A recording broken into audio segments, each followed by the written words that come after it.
तिलक नगर के शोरगुल के पीछे छुपी एक खौफनाक कहानी। कहानी का टाइटल है एल ब्लॉक की बंद गली। तिलक नगर अपनी रौनक और मार्केट के लिए जाना जाता है, लेकिन यहाँ की एक तंग गली ऐसी है जिसे लोकल लोग काला कोना कहते हैं। कहानी शुरू होती है समीर से, जो एक डिलीवरी बॉय है और नया नया दिल्ली आया है।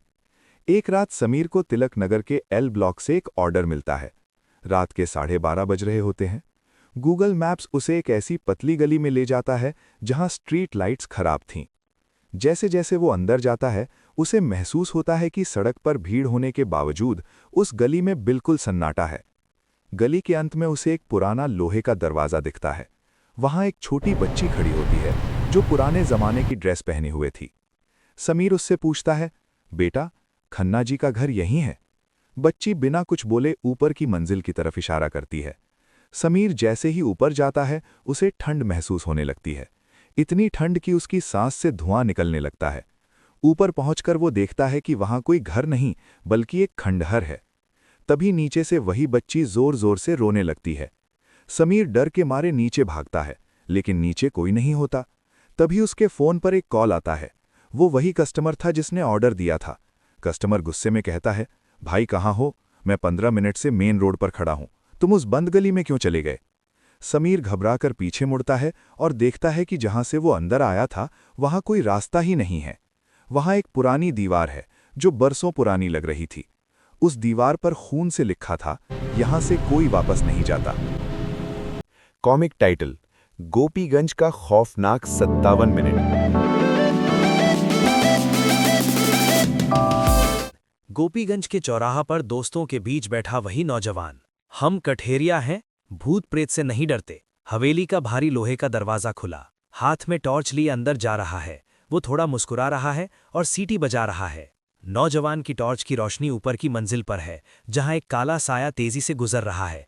नौजवान के चेहरे पर अब थोड़ी टेंशन दिख रही है। हवेली की दीवारों से लाल रंग का पानी टपक रहा है। दरवाजे अपने आप धड़धड़ बंद हो रहे हैं। नौजवान पसीने में तरबतर है। उसके कान के पास एक साया बोल रहा है, कठेरिया, भाग जा यहां से। अचानक सामने से एक बिना सर वाला भूत तेजी से उसकी तरफ लपकता है। नौजवान का चेहरा डर के मारे बिल्कुल सफेद पड़ गया है। हवेली से बाहर निकलने के लिए वो नौजवान जुनून की तरह भाग रहा है। पीछे से भूत का साया हाथ फैलाए पीछे पड़ा है। नौजवान गिरते पड़ते हवेली से बाहर कूद रहा है। सुबह का वक्त, वही नौजवान अपने घर के बाहर कंबल ओढ़े बैठा है। शरीर कांप रहा है। उसका चेहरा बिल्कुल बदल गया है। कठेरिया भाई, गए थे ना भूत देखने? आज भी गोपीगंज में 1 जुलाई की रात को कोई बाहर नहीं निकलता है।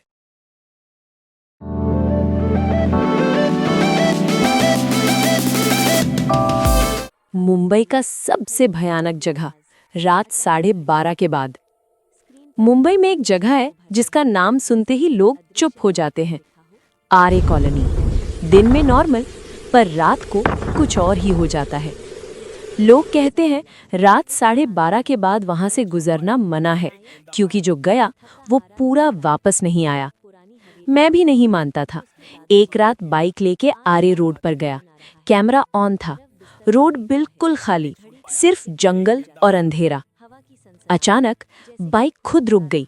पीछे से घुंघरू की आवाज आई, पर रोड पे कोई नहीं था।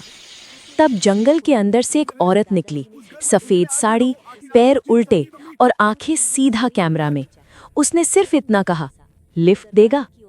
मैं भागने लगा, पर कैमरा में देखा वो औरत मेरी बाइक पे पीछे बैठी थी। अगली सुबह बाइक मिली आरे गेट पे। कैमरा रिकॉर्ड हो रहा था, पर वीडियो के लास्ट फ्रेम में बाइक मैं चला रहा था और पीछे वो नहीं, मैं ही बैठा था। इसलिए मुंबई में आरे कॉलोनी सिर्फ जगह नहीं, एक वार्निंग है। लिफ्ट देगा?